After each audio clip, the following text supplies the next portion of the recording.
Bien, pues acabamos en el anterior vídeo hablando de esos enterramientos en monumentos megalíticos como los dólmenes. Habíamos visto el ejemplo del dolmen de Antequera, en el cual se daban enterramientos colectivos normalmente si eran de este tipo de monumentos tan grandes y tan trabajosos de hacer. Normalmente eran enterramientos del clan más poderoso, de la familia más poderosa de la zona. Eh, si el enterramiento era simplemente en un hoyo en el suelo y poco más, pues entonces pues era una persona menos poderosa. O si el dolmen era más pequeño, este de Antequera, ya vemos que es grandísimo, como hemos visto en esta foto, pues si el dolmen era más pequeño, pues era una persona más humilde, más modesta. En fin, como todo, ¿no? Pues bueno, el que tiene una posición normal, digamos, pues se le entierra en un nicho, y el que es rico, pues hoy en día se le hace un mausoleo con mármol y con columnas y con un montón de historias. Pues entonces, en la prehistoria más o menos igual, más o menos igual. El que era rico, pues tenía un enterramiento con todas estas piedras gigantes, un monumento megalítico, megalithic monument, y el que no, pues tenía un agujero en el suelo y poco más. Bien, además en los enterramientos se les solía incluir un ajuar. Un ajuar quiere decir una serie de utensilios que el difunto había utilizado en vida o que habían estado relacionados con él. Si era un guerrero, pues a lo mejor algún tipo de arma, algunos adornos, cerámica. Si en la tumba se encuentran muchos elementos, un ajuar numeroso de elementos de cerámica, de armas, de utensilios, quiere decir normalmente que se trataba de una persona poderosa también. Muy bien. Bueno, pues esto es todo lo que vamos a ver del Neolítico, y vamos a pasar a la siguiente edad. Ya se acaba la edad de piedra porque ya hemos acabado el Neolítico y nos metemos directamente en la edad de los metales. En la edad de los metales, que como ya dije al principio, va sucesivamente de esta forma: cobre, bronce, hierro. Cobre, bronce, hierro. Así que empezamos con el cobre. Entonces, esto de la datación, pues es complicado. Es complicado porque, bueno, pues más o menos se empieza como en el 4500 antes de Cristo, pero si vamos a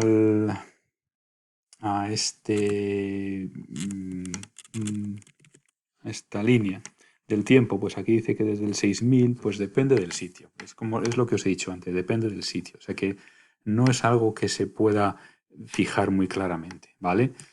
Eh, mm, Vamos a ponerlo así: 4500 antes de Cristo, mm, porque es en la zona del creciente fértil, también en el Fertile Crescent, donde se aparecen las primeras minas. Entonces, las de mayor antigüedad se han calculado que más o menos tienen esta edad, 4500 años antes de Cristo o 5000. Pues nos vamos a quedar con esa fecha, ¿de acuerdo? Bueno, pues edad de los metales. Evidentemente, el descubrimiento del cobre nos ofrece una serie de posibilidades. Se pueden hacer utensilios, aparece a veces el trabajo de la metalurgia, se funde el cobre para hacer armas o utensilios de vida doméstica, sobre todo utensilios de vida doméstica, porque el cobre no es muy resistente, y para las armas pues no venía tan bien, no venía tan bien.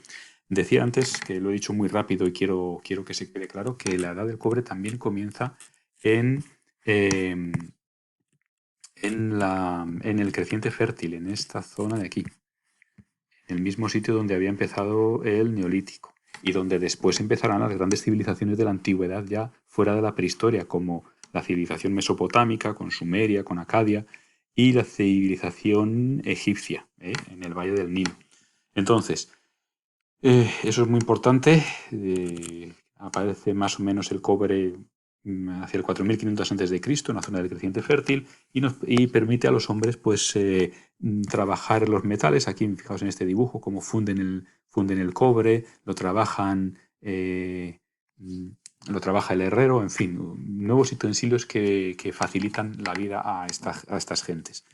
Ya digo que los utensilios de cobre eran más bien como cosas del hogar, como estas cosas de aquí que vemos, pinzas, sartenes, cuchillos, cosas así para el hogar, porque las armas, siendo el cobre un material no demasiado duro, eh, pues no eran muy resistentes para hacer armas. Entonces, más bien para cosas del hogar y para adornos también, pendientes, collares, cosas así.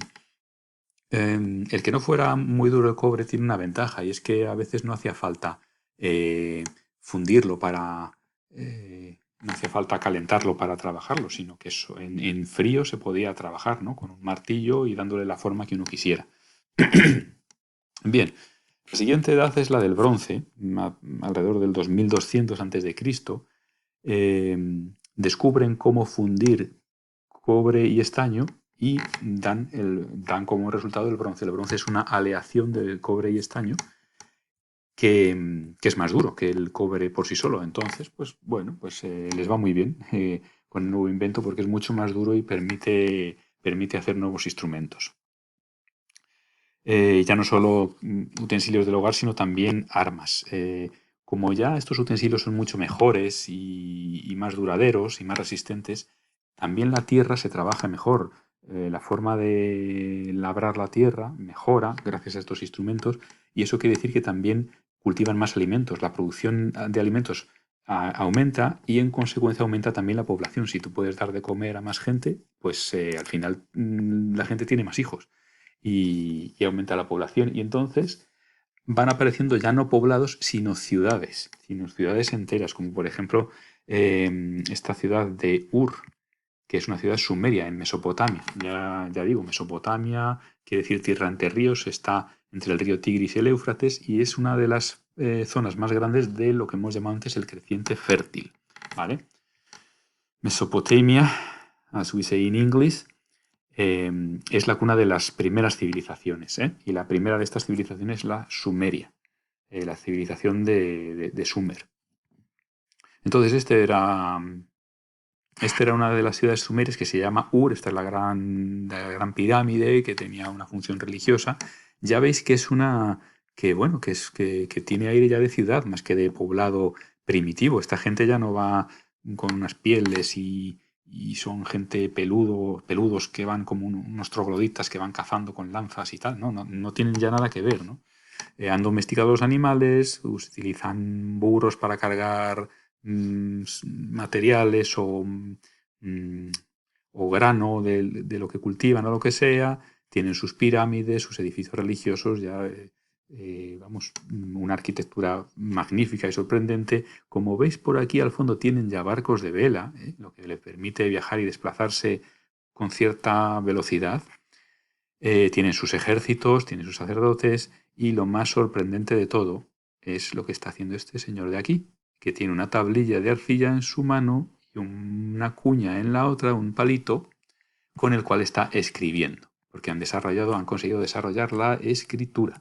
Y la primera escritura se llama escritura cuneiforme, que es esto de aquí. Esto es una tablilla de arcilla en el que con la parte con pequeños huesecillos o con plumas de animales, con la parte dura, pues hacían estas incisiones y crearon un lenguaje. Y era un lenguaje que se pusieron de acuerdo todos para que todo el mundo lo entendiera y para que hicieran todos lo mismo, que se escribiera de una misma manera, y así apareció el lenguaje escrito.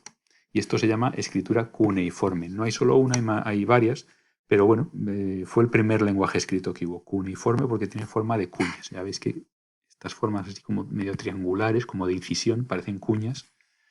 Y así se llamó. Ya digo que se utilizaban tablillas de arcilla, luego se secaban y se quedaban duras y bueno, y así se transmitían conocimientos o cualquier cosa, ¿no? O órdenes para la guerra, o inventarios de toda la cosecha que habían conseguido recolectar en un año, etcétera. Todo tipo de cosas. Y las armas típicas del bronce, mucho más duras ya que las antiguas, mucho más contundentes. Armas y utensilios para la labranza, vaya. Y por último llegamos a la edad del hierro, que empieza más o menos en el año 1500, ya digo que, bueno, algunas civilizaciones ya escriben, ya conocen la escritura, entonces ya salen de la prehistoria y entran en la historia, pero muchas otras en Europa, pues todavía no. Entonces todavía la Edad del Hierro la consideramos prehistoria. Alrededor del año 1500 antes de Cristo comienza, más o menos en la zona del Cáucaso, es donde aparecen las primeras minas de hierro. Si volvemos a este mapa, yo espero que lo de Cáucaso os suene de la unidad 3, de las Caucasian Mountains, porque es esa zona. Y es esta zona que está, aquí no sale en este mapa, pero estaría por aquí encima, que está entre el Mar Negro y está entre el Mar Negro y el Mar Caspio. Y de hecho, a mí esto de aquí no me convence. Lo acabo de ver, pone Black Sea y yo diría que eso es el Mar Caspio. El Mar Negro estaría por aquí encima. Bueno, entre el Mar Negro y el Mar Caspio, ¿vale? Hay unas montañas que son el Cáucaso y que ya sabéis, de la unidad 3, donde está el Monte Elbrus, la montaña más alta de Europa, y es allí donde aparecen las primeras minas de hierro. Bien, este vídeo de aquí yo recomiendo que lo veáis porque os muestra cómo se hacía un anillo de hierro en la prehistoria, en la edad del hierro, haciendo un procedimiento que lo llaman de cera perdida. Primero se hace como una especie de anillo de cera, que luego se mete dentro del barro cocido. Cuando la cera se calienta y se derrite, pues se queda el molde del anillo y luego entonces se mete el hierro fundido ahí. Está muy bien y la verdad es que es un procedimiento muy ingenioso y es sorprendente pensar que esta gente ya trabajaban bueno, que tenían ese nivel de ingenio, ¿no? Bueno, entonces el hierro fue toda una revolución también porque era un material muy duro, lo seguimos utilizando a diario, ¿verdad? Muy duro y muy resistente y con el que puedes hacer muchísimas herramientas, lanzas, espadas, arados para la tierra, hoces, incluso en la fabricación de la rueda puedes ayudarte con moldes de hierro. Entonces, el hierro fue tan relevante que las gentes, los pueblos que dominaban la forja y que eran capaces de hacer sus armas y sus utensilios de hierro, vamos, se dominaron a los demás pueblos, fueron superiores, vamos, que se pusieron por encima de ellos militarmente, gracias a los adelantos que tenían a la tecnología del hierro. Bien, aquí tenemos algunas muestras, espadas de hierro, ya veis que tienen forja y que tienen incluso cierto, bueno, pues sí, forja y como que les hacían con cierto ornamento. Hoces para la tierra también de hierro. Fijaos qué resistentes son, ¿no? Han llegado estos instrumentos, estas armas han llegado prácticamente idénticas a nuestros días.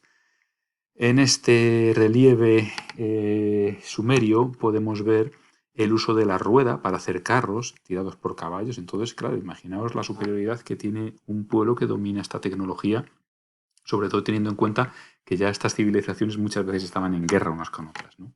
Esa paz del Paleolítico, de tribus aisladas por ahí, pues ya terminó hace mucho, ¿no?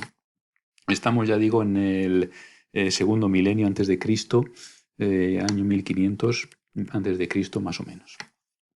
Bien, y después tenemos algunas manifestaciones artísticas que, ya dejando aparte los utensilios, digamos que se reducen o se concretan en arte hecho con piedra, aunque estemos en la edad de hierro. Y eran sobre todo monumentos megalíticos que ya empezaron a darse en el Neolítico.